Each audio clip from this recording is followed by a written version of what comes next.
J'ai donc décidé, à la question on va faire comment, de suggérer une voie. Celle du Cameroun qui protège et qui libère les énergies. Le rôle de l'État, selon le consensus rousseauiste, pour ceux qui ont fait ces lectures, c'est de nous protéger. L'État qui nous protège, c'est un État de droit. Ce n'est pas l'État où on applique le droit aux plus faibles. L'État qui nous protège, c'est une société intégrée, dans laquelle on a relevé le défi linguistique, dans laquelle il y a une société humaine qui, de part en part, vit en solidarité et en fraternité. L'État qui protège, c'est cet État qui offre une protection sociale.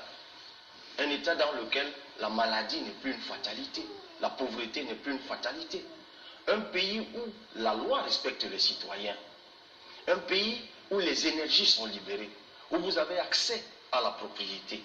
Un pays où vous avez accès à la parole. Un pays où vous avez accès à l'action. Un pays où la presse est libre. Un pays où le syndicat exerce. Non plus seulement dans l'attente de l'application de l'article 5 de la loi de 90. Un pays où on peut avoir droit au bonheur. Un pays dans lequel on peut rêver. Un pays dans lequel on peut construire un horizon de grandeur radieux. C'est à ce pays que je vous engage. Fermez les oreilles aux colibets, aux moqueries. Par notre détermination, par notre engagement, par notre volonté, nous y arriverons. Je vous suggère un projet de société en 11 axes, dans un ouvrage qui sera rendu public dans les prochains jours. Mais déjà, pour ceux qui sont dans les réseaux sociaux, ils peuvent en prendre connaissance. J'en ai décliné ici quelques lignes.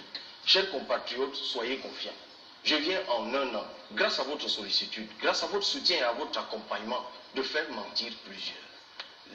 Les quelques jours qui nous séparent du 7 octobre et au 7 octobre, nous en ferons mentir davantage.